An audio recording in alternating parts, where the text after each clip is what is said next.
Hello साथियों, नमस्ते। Select IQ में आपका स्वागत है। कैसे हैं आप? हम आशा करते हैं आप स्वस्थ होंगे, मस्त होंगे, मन लगा के पढ़ाई तो कर ही रहे होंगे।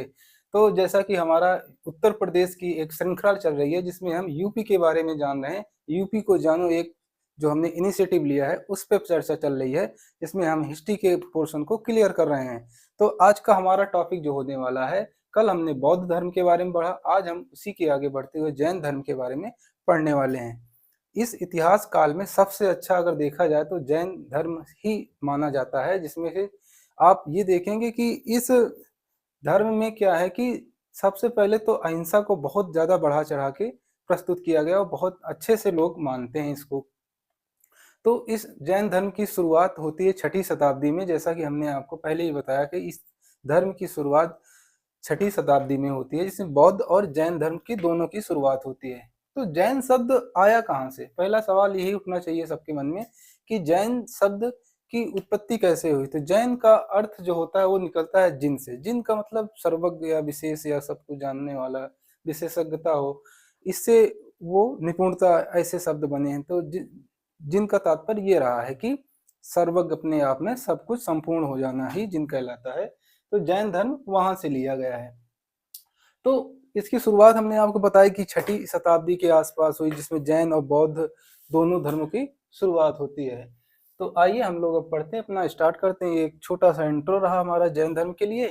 तो जैन धर्म की स्थापना अगर आप देखें तो ऋषभ, पहले इसके जो स्थापना किया जिसने, वो ऋषभ देव माने जाते हैं। ऋषभ देव का एक अन्य नाम है जो आदिनाथ के नाम से भी जाना जाता है। उसी के आगे जब बढ़ते हैं तो देखते हैं कि इसके बाद फिर कुल 24 तीर्थंकर हुए थे, जिसमें 23वें और 24वें तीर्थंकर के बारे में काफी अच्छे से उल्लेख मिलता है, लेकिन 22 जो तीर्थंकर और हुए थे उनके बारे में विशेष जानकारी नहीं मिल पाती। इसमें इतिहासकारों का पुख्ता सबूत न मिलने के कारण इनका उल्लेख बहुत कम जगहों पर होता है। बेसिकली वैसे इनके सबसे 24वें तीर्थंकर जो हुए थे महावीर स्वामी हुए थे, और 30वें तीर्थंकर जो हुए थे, जो पार्श्वनाथ हुए थे, वो अयोध्या से, वाराणसी से थे। वो वाराणसी से थे। तो पार्श्वनाथ इनके जो 30वें तीर्थंकर हुए थे, 23वें जो तीर्थंकर थे पार्श्वनाथ वाराणसी से संबंधित थे, उनका जन्म वाराणसी में हुआ था। इन्होंने बौद्ध जैन धर्म को इन्होंने अच्छे से प्रतिपादित करने की कोशिश की और इसको आगे ले जाने का प्रयास भी किया, जिसमें फिर इसके बाद आते हैं आखिरी में कि 24वें तीर्थंकर हुए थे, अंतिम जो तीर्थंकर कहलाए महावीर स्वामी। तो जैन धर्म के 23वें तीर्थंकर जो हुए पार्श्वनाथ, उन्होंने 4 महाव्रत सिद्धांत दिए थे। वे कौन से महाव्रत सिद्धांत थे, एक एक को समझ लेते हैं। ये 4 दिए थे, इसके बाद एक सिद्धांत और जोड़ा गया था महावीर स्वामी के द्वारा। तो वो कौन, 5 सिद्धांत कुल हो गए थे। पूछा जाता है कि 5 महाव्रत सिद्धांत किस धर्म से संबंधित है? जैन धर्म, बौद्ध धर्म, इसे ऑप्शन देके पूछता है, कई बार पूछा गया है। तो 5 महाव्रत कौन से थे, महासिद्धांत कौन कौन से थे इनके? पहला सत्य, पहला सिद्धांत इनका था कि सत्य बोलिए। पहला क्या था? सत्य। दूसरा अहिंसा। अहिंसा इस तरीके से ये लोग मानते हैं कि अभी भी आप कहीं देखेंगे जैन धर्म के लोग हमेशा फेस पे अपने एक मास्क लगा के, व्हाइट मास्क लगा के चलते हैं। वो ये यहाँ तक मानते हैं कि छोटा से छोटा जीव, बड़ा से बड़ा जीव, इनके द्वारा हत्या न की जाए। कैसे भी सांस भी मतलब रोक के लेते हैं, यहाँ पे कपड़े लगा के देते हैं, हाथ मुंह में व्हाइट कपड़ा ऐसे लगा रहता है, देखा होगा आपने। इन्होंने इस अहिंसा को यहाँ तक ले गए कि यहाँ तक कि आप देखेंगे कि जैन समाज जो है कृषि करने से बहुत दूर रहते हैं। वो हमेशा देखा होगा आपने, ये कृषि नहीं करते, ये बहुत बड़े मतलब उद्योगपति या कुछ और धंधे कर लेंगे, एजुकेशन फील्ड चले जाएं, टेक्नोलॉजी में चले जाएंगे, लेकिन कृषि से करने से ये लोग बचते हैं। तो अहिंसा को इन्होंने इस तरह तक यहाँ तक देखा है। और अपरिग्रह, अपरिग्रह का मतलब है कि जितना हमें आवश्यकता है, आवश्यकता से ज्यादा धन ना इकट्ठा करना ही अपरिग्रह कहलाया। ऋषि मुनि है, कितना धन इकट्ठा करेंगे, उनकी मान लो दैनिक जो चीजें हैं वो आवश्यकताएं पूरी हो जाएं और उनका जीवन यापन होता रहे।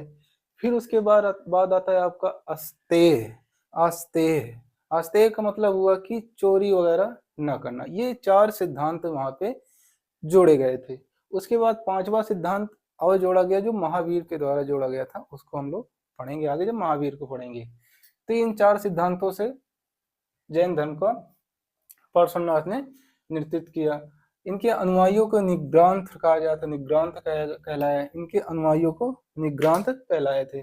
फिर हमारे 24वें तीर्थंकर जो हुए, सबको पता है वो महावीर स्वामी हुए। 24वें तीर्थंकर कौन हुए दोस्तों?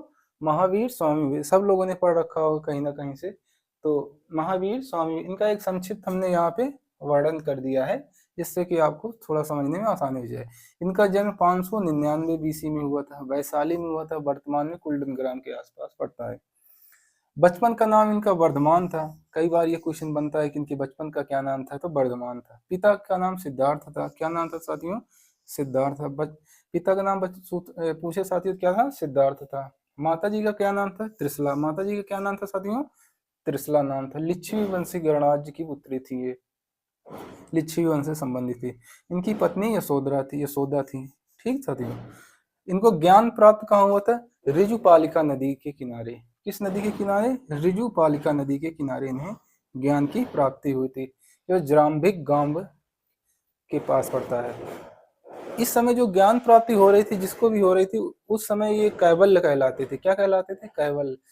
कई बार क्वेश्चन बनता है कैवल्य शब्द किस धर्म से संबंधित है, तो वो जैन धर्म से संबंधित है। किससे संबंधित है? जैन धर्म। तो इनको जो ज्ञान प्राप्ति वो क्या कहलाते थे? कैवल्य कहलाते थे। प्रथम अनुयायी जो हुआ था इनका जमाली हुआ था, इनका स्वयं का दामाद था। और इनकी महिला शिष्य कौन थी प्रथम? तो चंद्रबाला के नाम से थी। किस नाम से थी? चंद्रबाला इनकी प्रथम महिला शिष्य थी। प्रथम शिष्य कौन हुए थे? इंद्रभूत गौलम।